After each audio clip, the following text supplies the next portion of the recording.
Greetings, everyone. Welcome to Catalyst Energies. My name is Dee. Thank you for joining me. I am so grateful that you are here.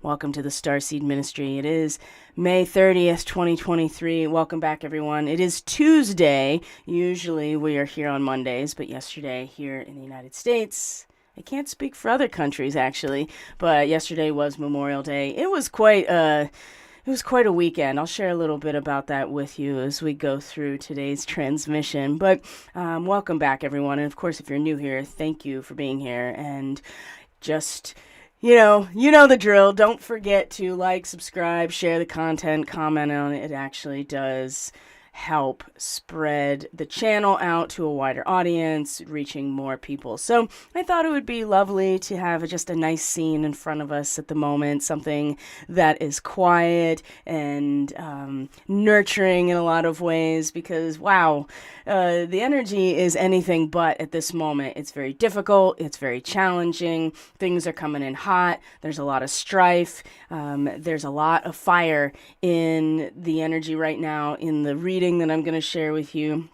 And even in the astrology, of course, we have an upcoming Sagittarius full moon, which there will be plenty of content available for you. They're going to be the Sagittarius full moon forecast coming out very soon. Of course, if you're part of the Starseed Fellowship and you are a monthly subscriber through Subscribestar, then you'll be getting your weekly astrology report very soon as well. We'll go into the minutia and the specifics of the astrology for the week, but it is really, really challenging right now. And this weekend was really challenging. And of course, we're still in our first quarter moon phase leading up to this full moon. So this is where we take that actional relational crisis of what do I do in relation to the new moon that just happened, the Pleiadian new moon, and what do I do with that? And in particular, as we go from first quarter to full moon, we come into that waxing gibbous phase of the lunar cycle where we are stepping out and eradicating the obstacles rather than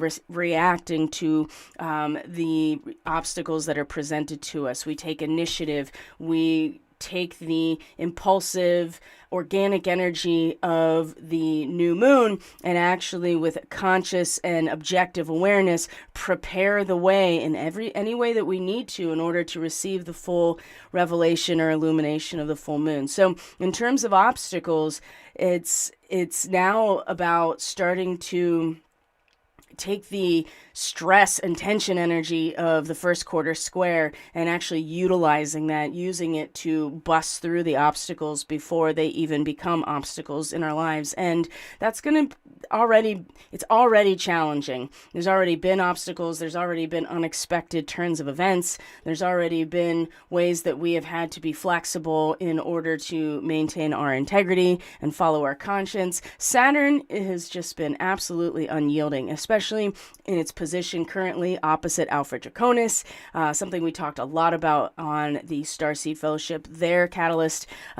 weekly astrology forecast. So if that's something that interests you and you like getting the more direct astrology forecast on a weekly basis, you may want to consider subscribing. It's only $5 a month. It's through Subscribestar. You get the weekly astrology reports. You get a 10% discount on all of my services and our monthly Zoom call for people. So we talked a lot about the Draco energy and Alpha Draconis, and so Saturn sitting opposite of that in Pisces has been absolutely unyielding. It has been very depressing in a lot of ways, and so I thought I would present you the altar that has been building, at least in my healing space. So I have an office with my desk and much more of the focus on research and the readings and where I do my practice, but I also have a healing space as well where my table is, and I have some plants going there that I keep far away from my cats.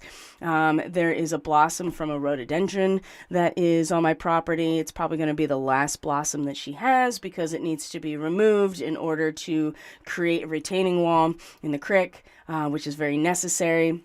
So, and there's a big piece of rose quartz in the background there that's sharing space with that blossom.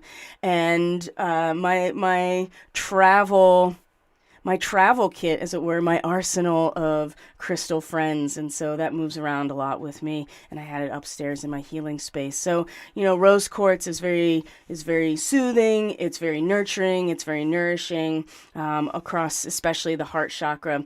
And I feel like that's definitely the target. Well, in a lot of ways, as we've talked about, but also too, because of the obstacles, because of the first quarter moon being in a T-square with Saturn, the fact that we're going to have the Sagittarius full moon coming up as well. There's a lot of challenge right now that is really starting to break people down.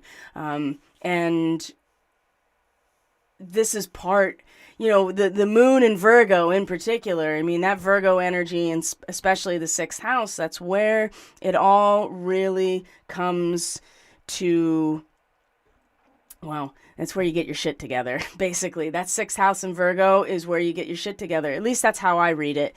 This is where you face the challenges of hidden enemies. You face the challenges of your own healing. You face the challenges of your own personal transformation, and you put one foot in front of the other and you do the work. And the obstacles are really what need to be cleared away, as opposed to trying to figure out, what it is that you are trying to figure out. What are those things you're trying to realize? Because it's coming in hot, right? And as soon as things are moved out of the way, as soon as we're able to, especially with this waxing gibbous, as soon as we are able to realize that we have the capacity to expend our energy into dispelling some of our challenges, removing obstacles, once that happens, it's as if everything was we already knew what it was that we were looking for. We already had the realization. It's just a matter of moving things out of the way. And that's the first quarter. Like I said, the first quarter moon to the full moon is all about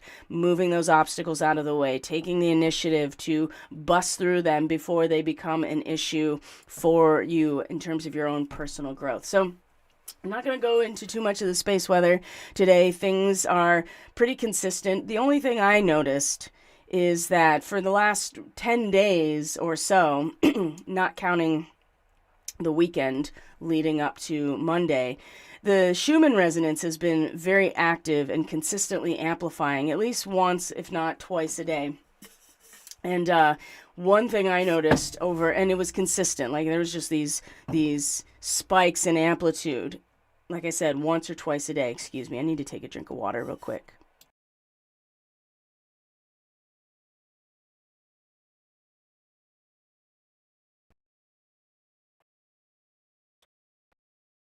There we go. You didn't need to hear that right in your ear. Anyway, now I lost it. It's gone because I got totally distracted because my throat is getting strange and weird, and it didn't happen until I sat down and started talking. So, of course, probably talking is irritating it as well, but it's just so interesting that you get all these weird symptoms just as you're about to do something. And that's a nice segue, actually, into what I'm going to share about the weekend. Oh, yeah, the Schumann resonance. So amplifying, once, twice a day, pretty consistently. And then just, Saturday, Sunday into Monday, it like flatlined back down to its baseline. Hardly moved at all. There was one amplification yesterday that went up to about 55. But other than that, it got real quiet right around the time Sunday into Monday, when I don't know if any of you are aware of this or not, that there was basically a Senate bill that required these senators to have to go down, cancel your Memorial Day picnics and any of your plans, because you're going down into the DUMBs. And if you don't know what a DUMB is, it's a deep underground military base. So that's something that is absolutely not speculative. It's a Senate bill. And of course, last week, there was some transparency about the fact that senators were getting offered satellite phones in order. This is a whole continuity of government conversation, but absolutely, they went down into the deep underground military bases for Memorial Day. And I thought it was really interesting that the Schumann, flatlined into its baseline without any disturbance right around that time. Whereas the 2 weeks leading up to this point, I'd say at least 10 days, if not longer, there's been daily amplification of the Schumann. And then it just goes quiet, right as all these people are going to go underground. I think that's really interesting. And it got quiet in a way also, too, that I thought was very indicative of something kind of being initiated. There was some sort of initiative, conception, kind of incubation thing that's going on right now that has been put into place over the last, I would say, 2 weeks, and then getting to the point of now where that process may have already been, I would say, has been implemented. And I know this seems really vague, and it's because I can't talk about it on YouTube as directly as I want to. So there'll be more information, more private channels, I would say, about these things. But one of the things I will share with you is this weekend I was supposed to be participating in a class in particular that is about the biofield, not only about all of the technical documentation and the journals, the science journals, the medical journals about wireless tissue engineering and the W-band, the wide body area network, and how we are the antenna as humans, and the biofield is the area that is being utilized for this type of inter-body communication. Not only was that, but it was a whole day of biofield practice, right? Teaching people how to feel their own somatoform, how to use their energy, how to use it in a defensive position, all of these things. And this whole class got canceled. And there were reasons that were, more, I don't want to say mundane in terms of people's health and wellness, but, there was definitely an attempt to try to do it despite the fact that there was some illness going on and a consistent draining of the sinuses, which, by the way, was exactly what happened to me when I got back to this area. And the person who was facilitating and teaching the class, when they got into the area, they were already not feeling well. And then that aspect amplified. And in fact, it wasn't until we had to leave town and go out into the middle of nowhere in order to even have any conversation, frank conversation and discuss any of these things, into a place that was completely secure, that was private property, that was really, truly, I live here in Pennsylvania, and this truly was kind of like out in the middle of nowhere. There was really no way you could get to this location without knowing where it was, and really knowing where it was, and you needed access. It was private property. You couldn't even drive even close to where we were going without some type of ability to access the property. Anyway, once we got into that position and in that place, it was like, all of a sudden all the sinuses cleared up and people were able to breathe again. So it was pretty interesting, to say the least, to have these, what seems like a mundane and not very, you think about it and you're like, wow, we're just trying to do energy work, right? Why is that such a problem? But we were absolutely run out of town. And I'm not going to go into any more about that. But I do have all the documentation, and I do have all of the resources, and I do have the capacity to share this information moving forward. But I guess it'll have to be kind of crafty about the way that it's done, because it's pretty clear that people making the connection, it's one thing to do energy work and understand your biofield and to use the modalities at your disposal. And of course, the way that the alternative medicine industry is set up, it really does kind of take away from people getting together and just practicing. That's one thing I've come to be aware of, but it's the connection between that and the weaponry. It's the connection between the biofield and how to actually use it in a way that protects you and takes a defensive position. And that was something that apparently was just not going to fly. So we got run off and had to literally go in the middle of nowhere. So and that was right as the moon was in a square to the sun. I was the T-square with Saturn, and it was a huge blockage. It was a massive blockage, and it would have been very easy to get I think it would have been very easy to get discouraged, to feel like that there was insurmountable obstacles.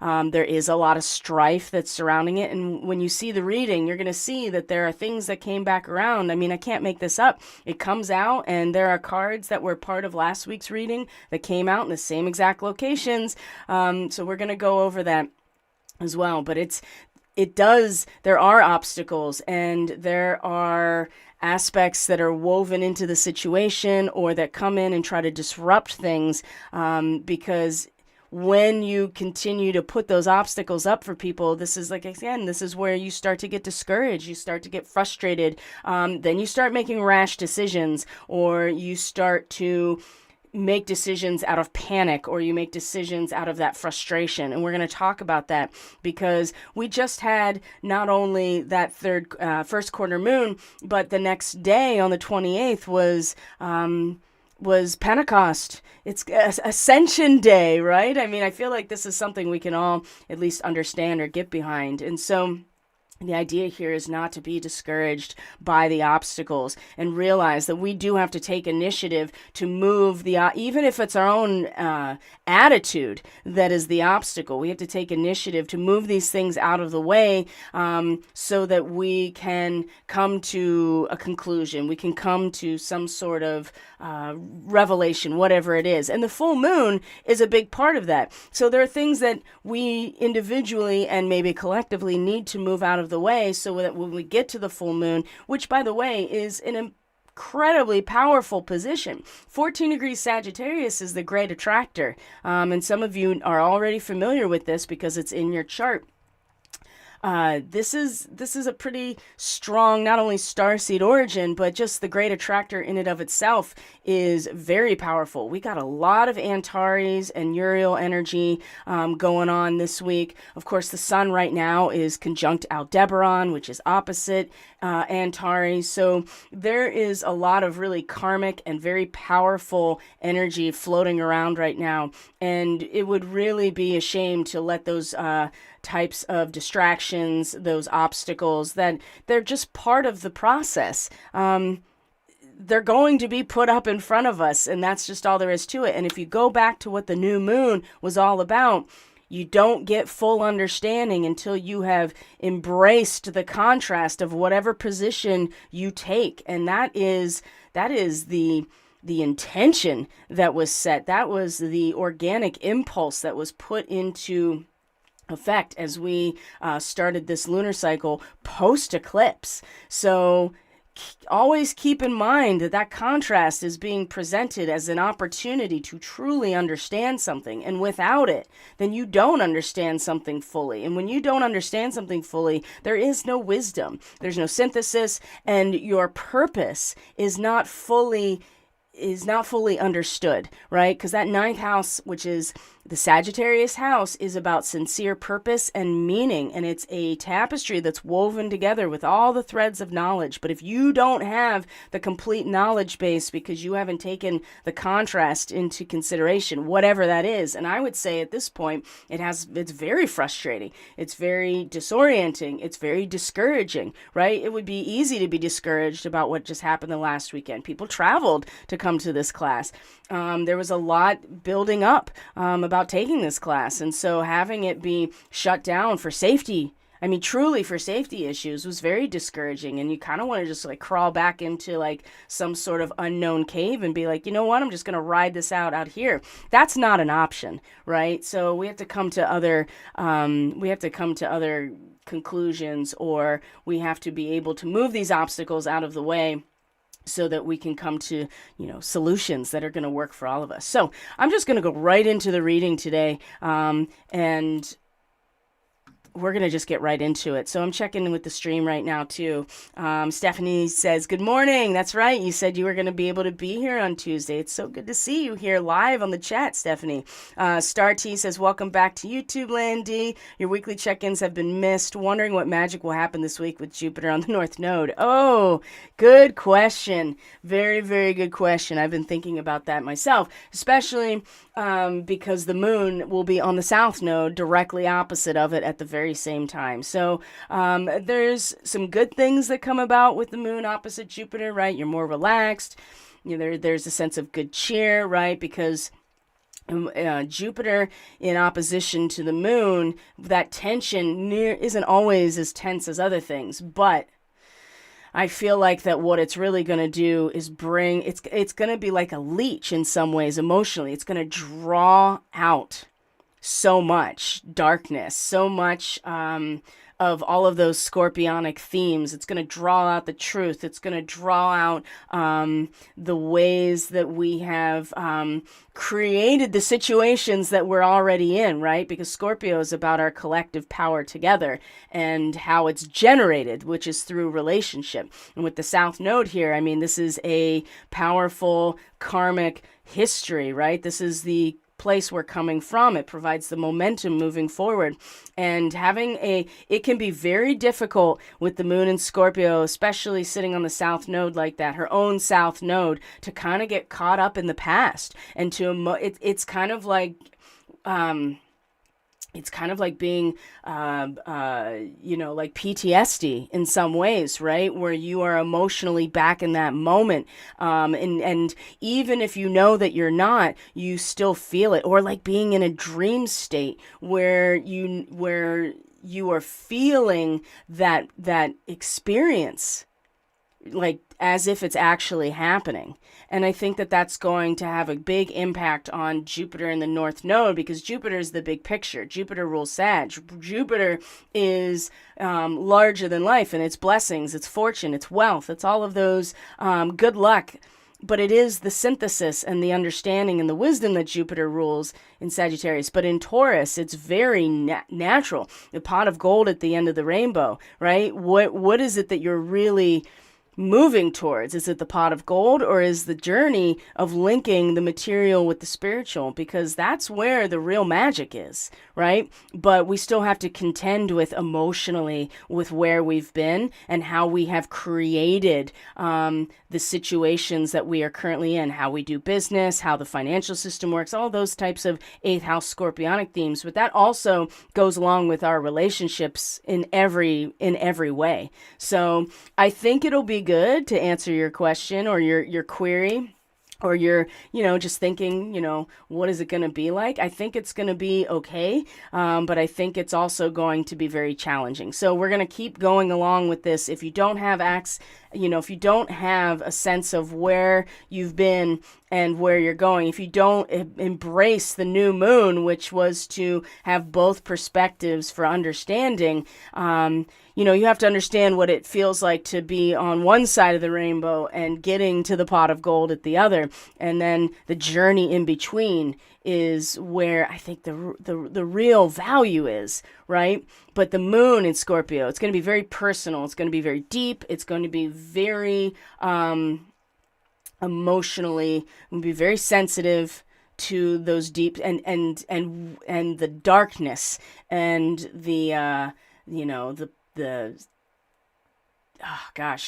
I wanted to kind of say almost like the poison in some ways that, just like I said, like a leech or something, right? It's going to draw it out, but it's going to draw it out emotionally. And if we're not careful, you can easily just sink right into. And there's some other transits with the moon in Scorpio that's coming that we're going to go into a lot more detail with the Catalyst, the weekly astrology report. So that's going to be for monthly members. Anyway, I want to share with you real quick before we get into the reading here.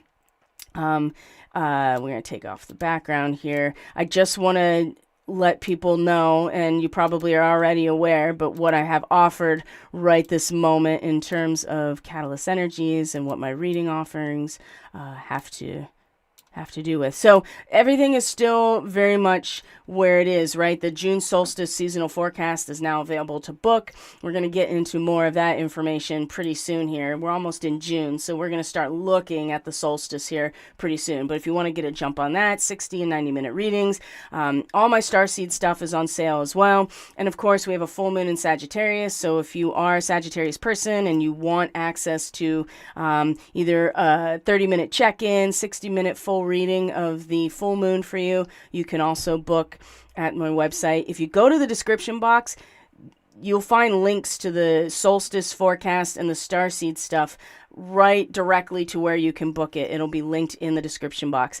And then if you go to those places, you'll also find the lunar transit forecast. And of course, if you're part of the Starseed Fellowship and you're a monthly member, then you have access to the sale rate no matter what your sign is. But this is only available right now to Sagittarius, Sun, Moon, and Rising people for the upcoming full moon in Sagittarius. Okay, now that that's out of the way, we can move on here to this reading. It has definitely been challenging, like I said. Absolutely. There's no doubt about it. So let's bring up today's reading. So we have the Knight of... Now, for those of you who remember from last week, we had the Knight of Swords in the same position last week too, except it was upright. Now it's reversed. This was a pretty... I mean, I don't necessarily need the cards for me to translate energetically what I've been experiencing and certainly what I'm reading, but that was a pretty good indication to me that, yeah, we didn't really... That Knight of Swords, right? That really dynamic, clever energy that was coming through, it definitely flipped a bitch on us, certainly. And there's a lot of court cards also in this reading, which suggests that a lot of people are involved, that we ourselves are involved in terms of the way that we are carrying ourselves or energetically we're finding ourselves. So that's something to consider as well. So the Knight of Swords, it's reversed. We have the Five of Wands also reversed, and then the Eight of Wands. So you have a lot of fire and a lot of masculinity right on this horizontal axis right here. You have two queens. On the vertical axes are where our power, the Queen of Keys reversed, the Queen of Forces is upright, and then like I said, the Eight of Wands, which is Mercury and Sag. It's very swift. There's a lot of Leo energy, there's a lot of Sag energy in this reading. You have two queens that are kind of mirroring each other in some strange way that we'll get into. The cheetah came back, same exact position as last week's reading. The honeybee, you know, Mars is about to come into conjunction with that beehive cluster. And I know many of us have that beehive cluster, 6, 7, 8 degrees of Leo in our charts. This is a really important connection.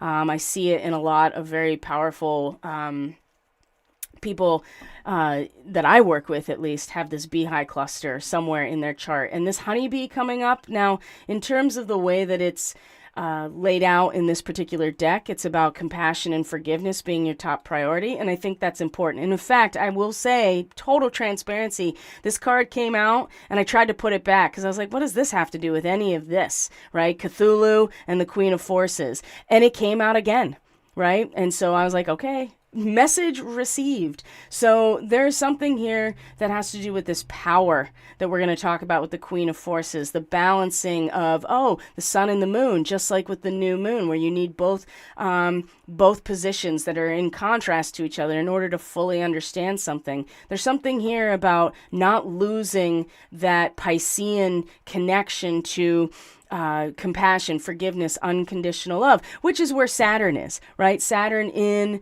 this position in Pisces, like I said, has been unyielding, and it's very depressing. It's very isolating when you have to basically be on an island on your own and follow your conscience.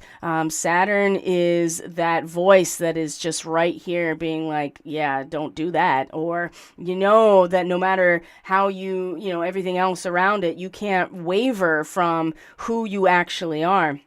And I think this honeybee here, in relation to all of this, is really interesting. And like I said, I tried to put it back. I really did. I was just like, what does this have to do with anything? So I tell you that because I'm still a human and I still have to work with the projections that I have doing this type of work. And anybody that does this type of work knows how important it is to check your own shit at the door and make sure that you are not projecting your own stuff onto readings that are either for other people or for more of a collective read. And so I tried to do that because I was like, that makes no sense. And it came out again. And I was like, all right, well, I guess I'm going to read it. So, the returning characters with the cheetah and the Knight of Swords, there's a lot of reverse energy. There's a lot of swift fire energy. And like I said, you got Uriel coming into the picture with the moon coming into Sagittarius. We have this Sagittarian full moon with the great attractor. We have the cheetah involved. We have Five of Wands, which is strife, and then the Eight of Wands, which is swiftness. Now,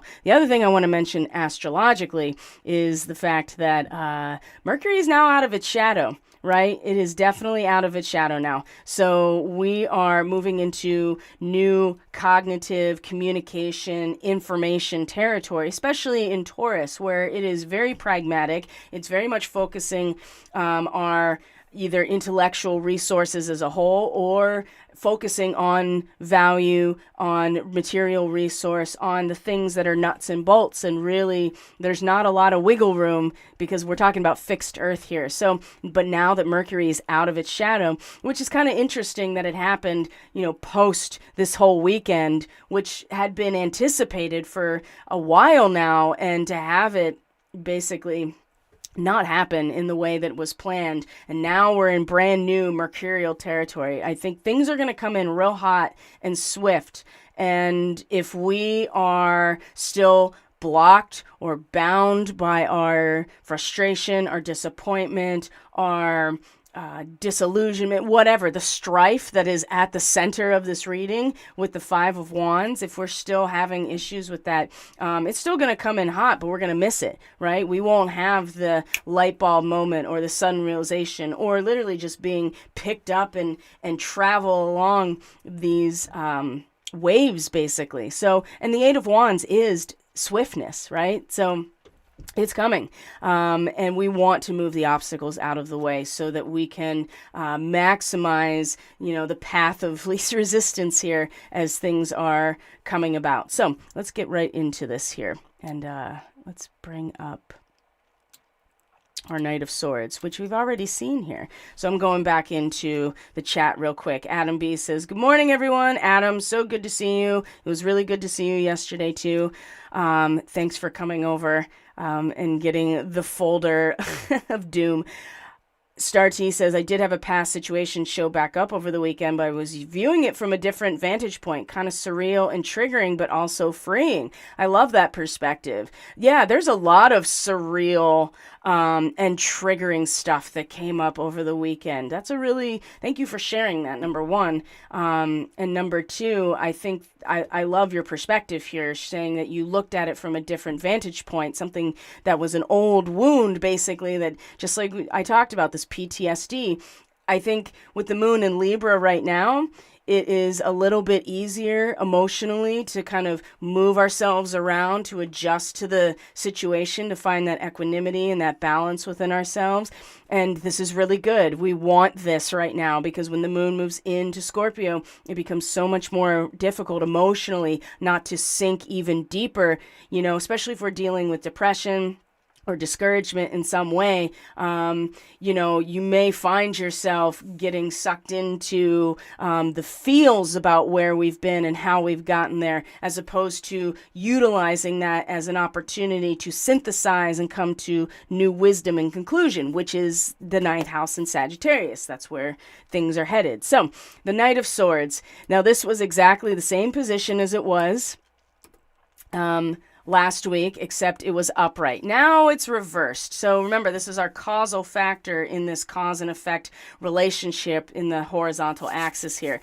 So when the Knight of Swords is reversed, suggests you have very little direction, making rash and impulsive decisions. Now, impulsive decision isn't necessarily a bad thing. Sometimes, especially with Uranus involved, right? The moon in Virgo came into a trine with Uranus over the weekend after the first quarter moon and that T-square with Saturn. So it's not exactly a terrible thing to make impulsive and rash decisions. Sometimes you throw off the enemy by making impulsive and decisions that you weren't planning for.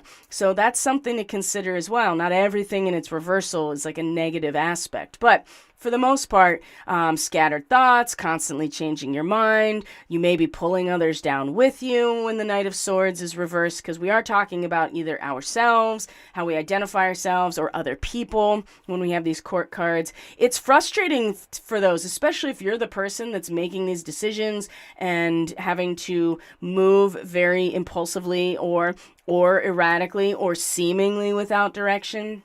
It could be frustrating for those who, if you're a leader in any way, especially, the Knight is not really meant to be a leader so much as, out front and initiating things, because it's got this fire energy. So, but still, leadership does come about, especially in the ninth house. There's wisdom, there's a sense of teaching as well. And so It could be frustrating. Now, other aspects of the Knight of Swords reversed are impatient and rude and tactless, forceful and aggressive and ruthless, and restless and unfocused feels like almost the restless and unfocused feels the most resonant with where this is going, because things changed in a way that was not anticipated or was not planned for, and things had to be impulsively changed, and the discouragement and the sense of being frustrated with how things have been going or not going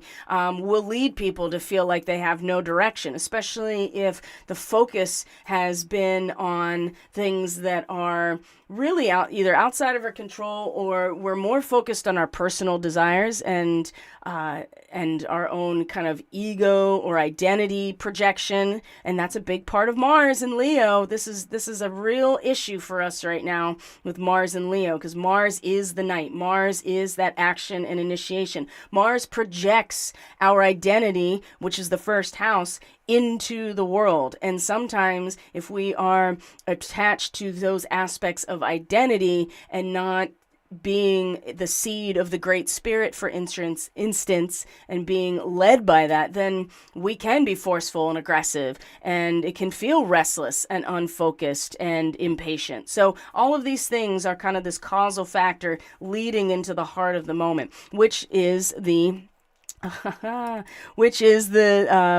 Five of Wands, or strife. Now, the 5 is always a troublesome number in the tarot, right? Because and it depends on troublesome for who exactly, right? Because the pentacle is absolutely a protective symbol. Don't get caught up in the fear mongering of all of the symbolism, right? The upright pentacle is a protective seal.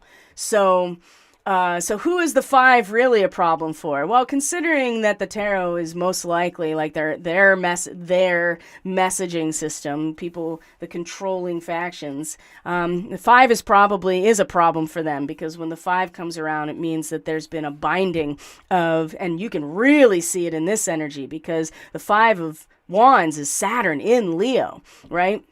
There's this huge, very thick wand here in the foreground, and it has the 2 serpents. It has this sense of a wingspan at the top here, and there is symmetry here. It's not chaotic at all, but it does show that there is strife, because you have Saturn over top of our heart fire that is blocking it in some way, but it is symmetrical in the background. The fire and the flame is still there. There's still the wands in the background, but there's something in particular. And sometimes there's the obstacle, right? The obstacle that needs to be removed. Without the strife, we wouldn't have the initiative or the encouragement to actually remove that which needs to be removed, to release our heart fire or our creativity, because that's really, what Leo represents. So when this card is reversed, though, there is now this is a card about conflict. So when it's reversed, this is about we want to avoid the conflict, right? Or if you're a person that is that gets very squeamish about tension, right? You don't deal with conflict very well. You wish it would go away. That's what this card represents in its reversal. So struggle, conflict, destruction, a spiritual crisis.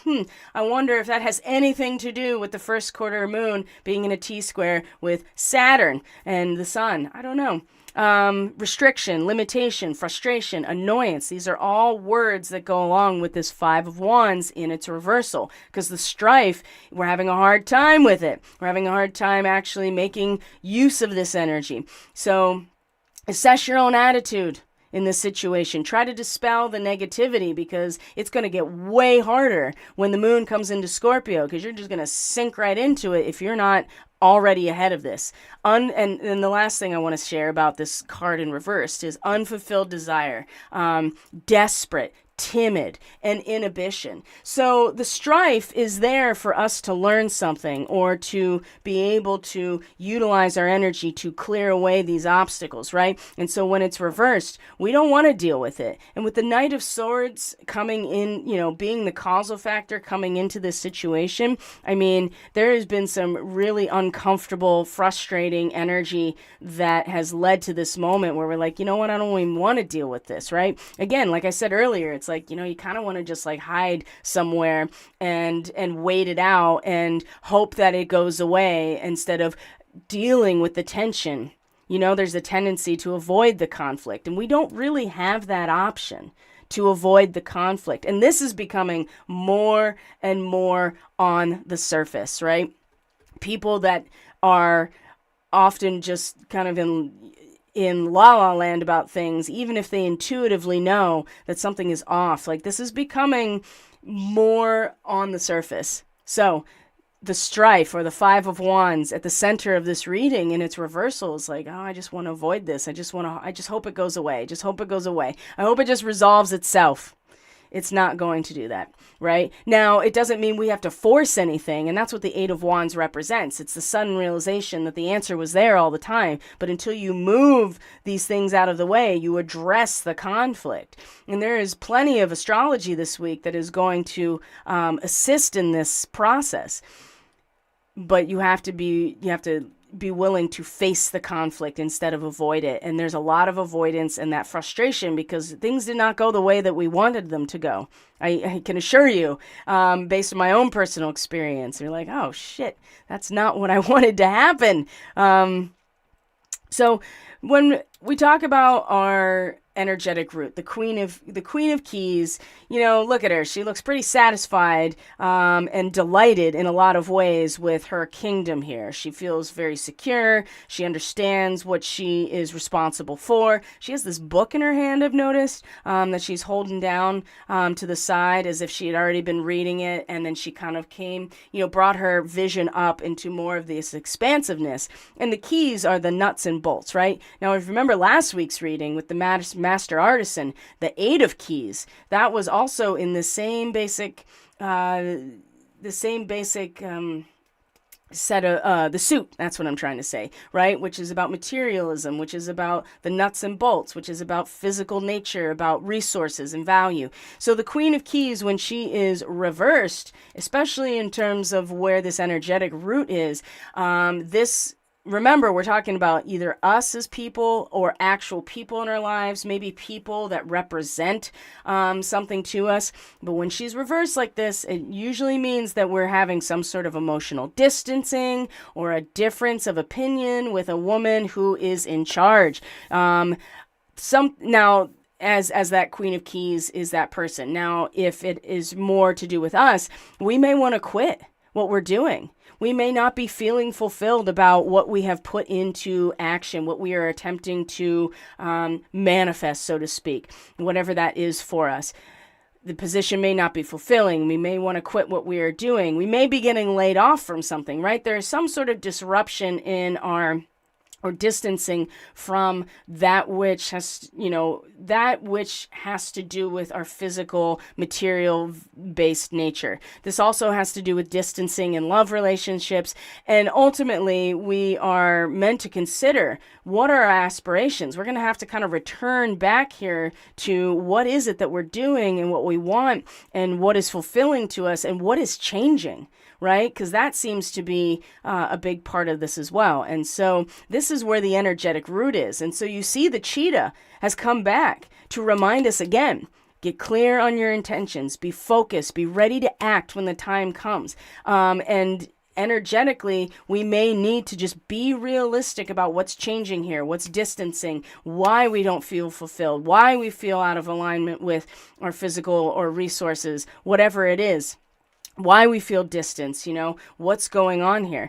But the cheetah comes right back. Get clear on your intentional and clear on your focus, so that when it's time to put it into action, because cheetah is a swift energy, just like the Eight of Wands. It's fast. It's going to come in hot, and we can't afford to avoid the conflict, and we can't afford not to address this energetically, what is going on for us. Okay. And we'll get to the Raven's Eye Oracle when it's time, in terms of the guidance surrounding this issue, because there's a lot of this Uriel energy that's involved. Now, the Queen of Forces is a different thing altogether. Now, the Forces, in terms of the suit, is the Wands. It's the fire. Now, she's upright, and she is a badass bitch.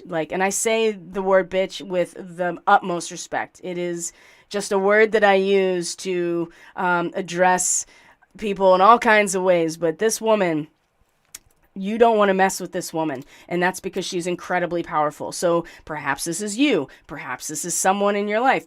Perhaps what is happening here is that there is we're reconsidering at some level about what is fulfilling in terms of materiality or our physical resources. What is it that, what are our aspirations? And yes, maybe there's something we have to acknowledge there that is different or changing, or we have to commit, be clear about what our intentions and our goals are, even if that means we have to let go of something, or something is changing and we have to purify it. I mean, the angel of fire here, or the angel on fire, I should say, is the purification aspect of the phoenix and the fire. So things may be changing. It may be really uncomfortable. And I would say it probably is, because there's this tendency to avoid the conflict here instead of facing it head on. But where it's released here, this energy is incredibly powerful. So when you have this card upright, it will indicate a woman balancing the energy of sun and moon, right? So when we get to the full moon, that is going to be this balancing act of the moon and the sun. A woman who, and especially in forces, right? This is the fire energy, and a full moon in Sag, definitely. A woman who can bring greater balance to your life, a combination of power and peace, a person coming into great power and ability to sustain it. I would say that that's something really worth considering right now. It brings new roles and opportunities. And one of the things that goes along with this is that you have to choose to support yourself in this process. If you want to be this person, if you want to release your power in this balanced way when it comes to the full moon, there are things that need to be addressed. They need to be not avoided, and the conflict has to be faced head on. And the change in terms of how we feel about our materiality, our resources with the Queen of Keys, has to be assessed at the very least, so that we can release this power in a way that's not destructive. And so far it seems like it's okay, right? The Queen of Forces is upright. And like I said, when it's upright like this person is a powerhouse and can bring greater balance to your life, and coming into a position of power and new roles and opportunities. Okay, so this is coming, I think, with the full moon, but we have to be prepared in order to receive it, right? Which means, again, getting those obstacles out of the way. And then we have the Eight of Wands, which is swiftness, right? Mercury in Sag. Now, Mercury is at its detriment in Sagittarius. It's in the sign opposite of its home. And so the swift part is something that Mercury is good at. The synthesis part is something that Mercury kind of is the least powerful. So you really are just kind of coming into alignment with something, as opposed to actively, initiating a direction, I guess I should say. So when you have this card upright, now remember, this is the outcome.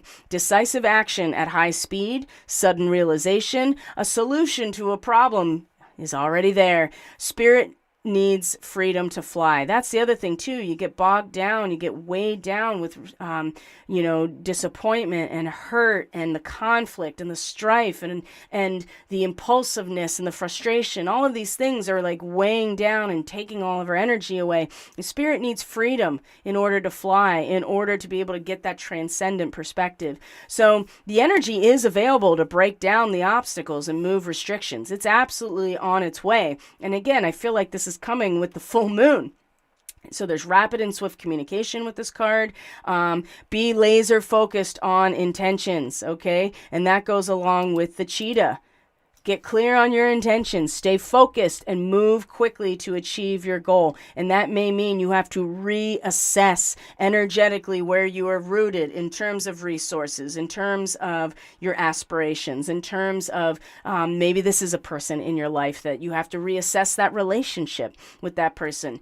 And getting clear on your intentions and staying focused will absolutely help you be able to scan and be aware of what obstacles need to be moved out of the way and how to have a clear vision on where you're going and what you're trying to accomplish. Okay, so the cheetah is here as well. And it's very easy to get caught up in the changes. You may be getting laid off. There may be a distancing in a relationship. You may be feeling less powerful in terms of your resources and what is the nuts and bolts of your reality. But again, bring your focus back in to here so that you can have laser focus on what you're doing, right? Because otherwise your energy is just spilling all over the place and you can't gather that in and direct it somewhere. Now, speaking of fire, I mean, it doesn't get any more fire than this card, the Angel on Fire. Passionate, which is a big part of Leo. Temperance. Temperance is the Sagittarius card, right? In the tarot, Temperance is number 14. It is the alchemy of the 9th house in Sagittarius, and Antares, which, by the way, is in the sign of Sagittarius. We'll get to that. And soul purpose. Again, 9th house, right? Purpose, meaning of those relationships. Now, this is Archangel Uriel all day long.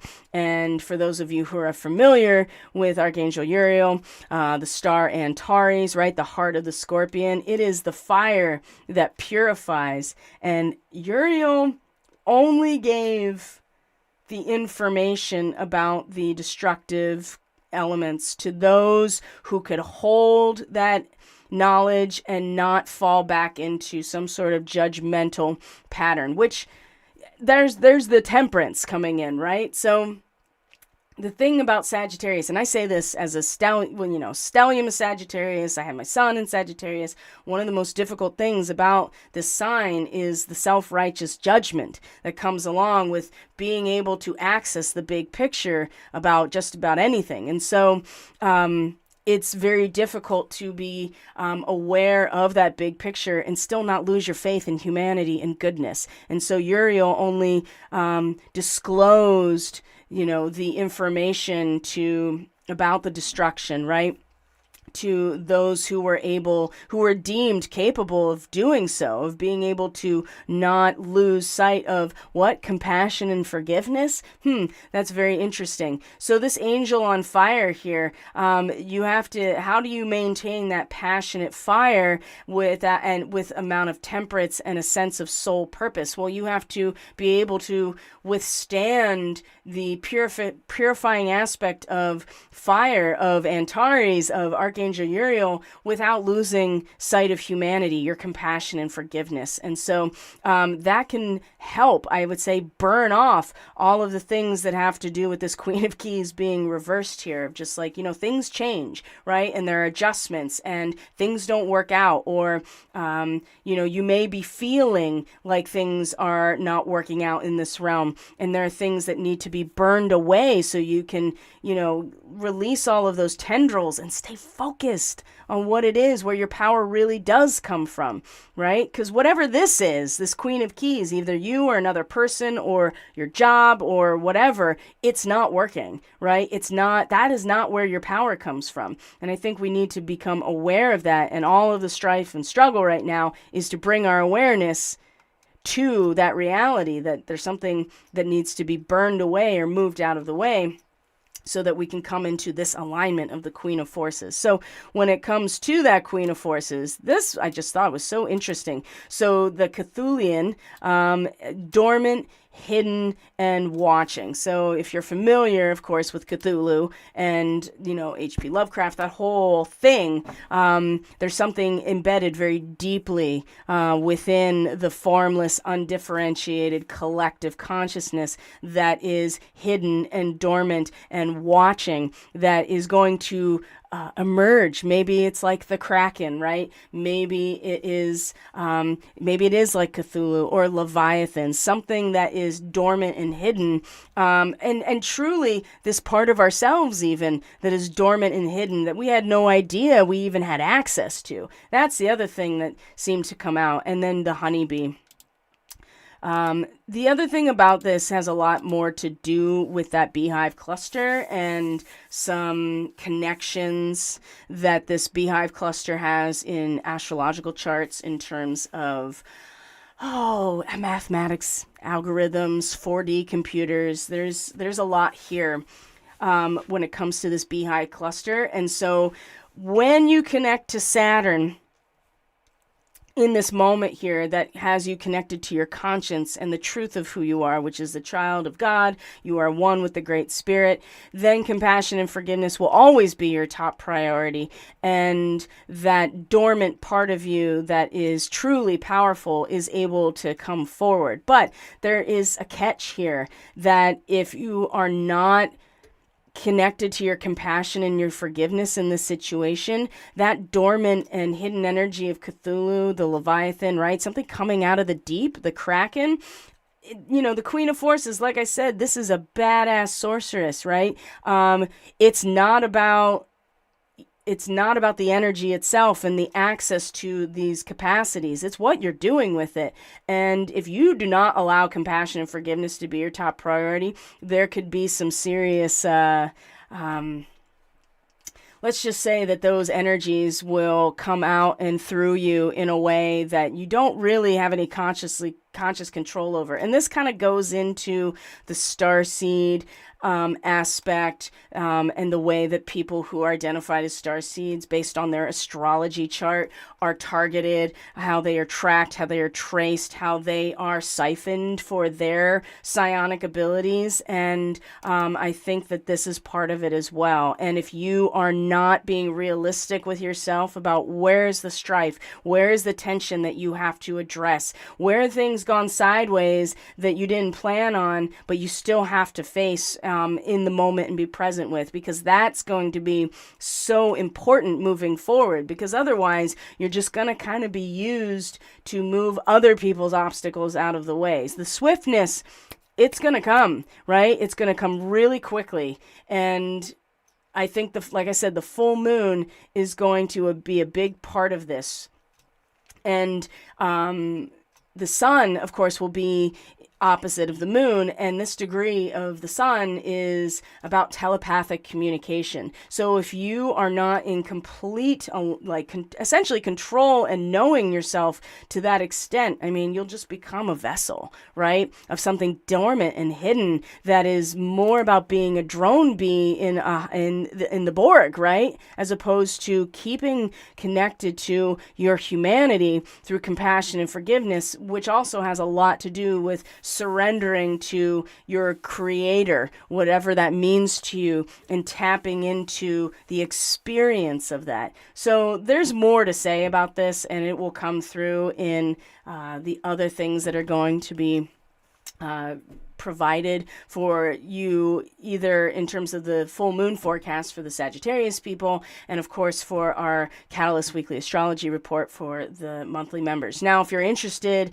in getting insight for your own personal chart, for your own personal life, you can consider some of those other offerings that I put up earlier to get you kind of oriented to what your own personal chart, your natal chart, your progressions, your draconic chart. There's so many options here, but the idea here is to give you an idea of your blueprint and how to be conscious and cognizant and intentional. It's about being intentional, even when you know that there are going to be obstacles and that is an essential part of the growth right now. If you are really struggling with that, maybe, having some insight into the assets in your chart that can help you reframe your perspective, that might not be a terrible idea. So you may want to consider that as we're going into our full moon, right? You want the obstacles to be cleared away. So when the full moon comes, you have full revelation, illumination of exactly what stays and what needs to go. And even if you are not necessarily pushing those things away, you will be aware that the universe is going to push them away for you after the full moon comes. And you're like, okay, whatever relationships cannot withstand the rest of this lunar cycle are going to fall away. And that may be at the, resistance of a lot of people. So it's just something to consider. But yeah, that's really all I have for you. I mean, we could look at the chart, but, Star T brought up the one thing, which was the Jupiter conjunct the North Node. I feel like it will be really magical, absolutely. But I also feel like that with the moon opposite of it at the very same time on the South Node, it's going to be a pretty intense moment. The 3rd is when we have our Sagittarius full moon. On the 2nd, actually, is when we can look at the chart real briefly here. On the 2nd of June is when we're going to see that Venus and Neptune are going to be in, let's find there we go. Venus coming into these last degrees of Cancer, by the way. She's going to be in a conjunction with Procyon as she is in a trine with Neptune. This is one of those moments where you can totally just give in to your fantasy here, or you can find yourself being really heightened in your creativity, your empathy, especially with Venus in Cancer like this, in terms of what's the most important and valuable to you in terms of home and family and your inner circle and your sense of personal power. We'll talk more about Procyon in the Starseed Fellowship, the Catalyst Weekly Astrology Report, because that's going to be a big component moving forward with Venus and Neptune in that trine and how to make the most out of that. So that's going to be on the 2nd, coming into the full moon. And yeah, those are the big ones. I mean, Mars, like I said, Mars is coming into alignment with that Beehive cluster. Pretty much right now, it'll be in a quincunx to Saturn over here in Pisces this week as well. So big adjustments in terms of that just projecting not only our identity, but our creative expression that is connected to that identity in relation to Saturn. That's just like, you cannot deviate as much as you want to. You cannot deviate from your conscience. And if you try to, Saturn will just kind of snap you right back into place. And like I said, it's very isolating. It's very, with Saturn and Pisces, very isolating, very depressing. It can cause a lot of apathy in terms of things, or you can find yourself really losing sight of who you are and who you came here to be and what your role is. And so these quincunxes, as much as they are annoying and frustrating, they provide the perfect opportunity to adjust ourselves and to practice real transmutation and alchemy within ourselves, which is to take two contrasting positions and turn them and synthesize them into something brand new. And we want to do that within ourselves so that we can grow, so that we can find our purpose. So, but Mars and Leo, it's going to be hot while that's, and you can already tell, right? Venus is going to move into Leo this week as well. So that's the other thing that's going to be happening. And she's going to be right opposite Pluto as that happens as well. So, yeah, the heat and the energy and the friction is not slowing down as we are on the cusp and the precipice of coming into June and eventually coming into the solstice in a couple of weeks. So there'll be more about that, and certainly I'm going to put something up for the public about the solstice, but you may want to consider now getting a jump on that if you're interested in getting the forecast between the solstice and the equinox. It's a good way to kind of get an idea of the general themes that are going to be coming up and relate how they relate to you specifically, so you can plan ahead, that you can just be aware when you're like, okay, I knew that there was going to be the first quarter moon in a T-square with Saturn right as this class was supposed to start on Saturday, and I was like, you know what? How is this going to happen? Right? Because this doesn't really seem to fall into alignment with what has been planned at all. And so when it was canceled, I was just like, oh, that makes sense based on what had I've been looking at for how many weeks now leading up to this point. So when you have an idea about the algorithm beforehand, it gives each of us an opportunity to adjust ourselves, to be prepared, and to know how to, basically do that vortex math that Tesla was so, into and kind of obsessed with. But we're doing it within ourselves, right? And astrology is a big part of that. So I'm going to see if there's any more questions. If there's any more comments. I really appreciate you all being here so very much. And so I'm just going to leave it there for today. So thank you for being here. I truly appreciate each and every one of you so very much. I know that it's difficult right now, and there's a lot of reasons to feel discouraged. There's a lot of reasons to feel frustrated or depressed, or I just don't want to deal with this right now. But I am really encouraging you to find it. Dig deep within yourself, reorient your focus, and if you need to fast, that's a good way, right? To clear it all out so that you are putting your energy not towards all these other functions, but actually being able to hear your guidance, right? Whatever it is that works for you, this is the time to do it, because we want to be able to clear those obstacles away leading up to this full moon, so that we really have full access to what it's all about, right? And that great attractor, it's going to be pretty remarkable.